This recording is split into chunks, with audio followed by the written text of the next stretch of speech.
Okay guys, yang ni aku ada beli tag kereta yang pernah viral sebelum ni. Okay, yang ni semalam sampai. So hari ni aku akan buka, lepas tu kita pasang tu lah tag kereta ni. Tag kereta ni sajalah sebagai aksesori kereta. Okay, kalau korang nak pasang. Alright, so satu harga dia bawah RM10, tak mahal lah. Yang ni aku dapat bawah daripada RM9 kot. Yang ni aku beli kat Shopee. So kita buka, kita tengok rupa dia macam mana, lepas tu kita pasang kat kereta. Okay, let's go kan, kita buka dia punya pasal yang tergunting lah geng. Buka.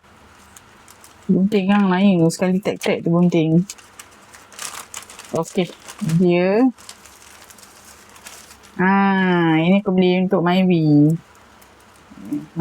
Okay. Oh, ni dia punya gam. Pasang sendiri ke gam ni? Kan dia memang ada gam kat situ. Okay, sekejap. Tengok material dia. Material dia apa?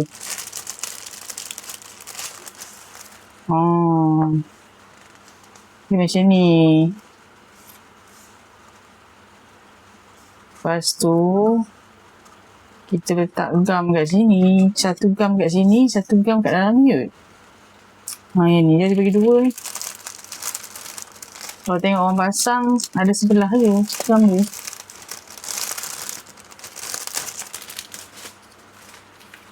Okay, yang ni memang boleh kena hujan lah. Hujan. So kita akan lipat macam ni.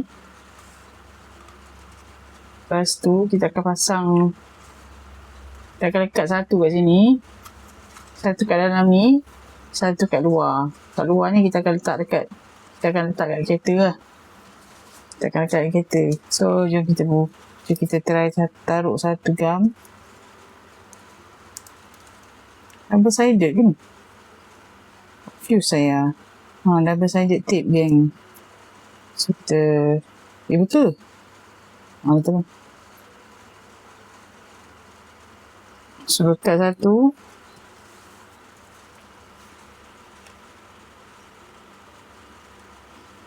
Double tape.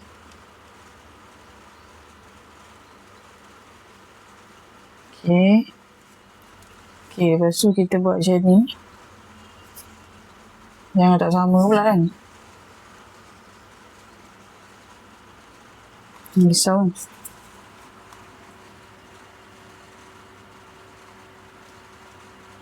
Okay, so dia akan jadi macam ni lah. Lepas tu kita pasang kat kereta.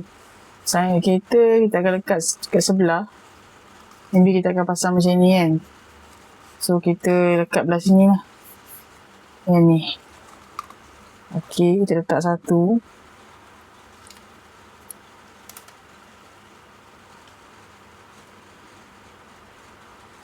Kat sini. Okay. Alright, jom kita letak kat kereta.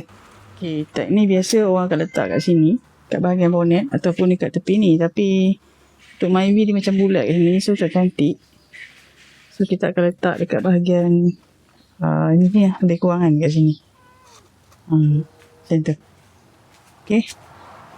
So let's go, kita pasang. Okay, mula kita lap dulu kat bahagian ni.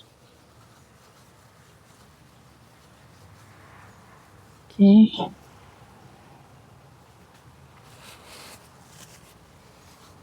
Lepas tu baru kita lekat. Okay, so ni gam dia. So kita akan lekat macam ni lah. Okay, belah sini. Okay, let's go. Okay, so kita lekat ni. Alright. Ni macam ni. Okay. So, kita tutup. Tu. Jadi tag. Okay. So siapa-siapa yang nak beli tag macam ni, dia actually dia boleh custom. Kalau korang nak custom, korang boleh custom lah. Kalau yang ada macam ni, harga dia dalam 59, 69. Tengok pada kedai. Lepas tu kalau korang nak custom, mungkin harga dia lain lah. Korang boleh DM seller. Okay guys, kalau siapa nak beli macam biasa, korang boleh ushar dekat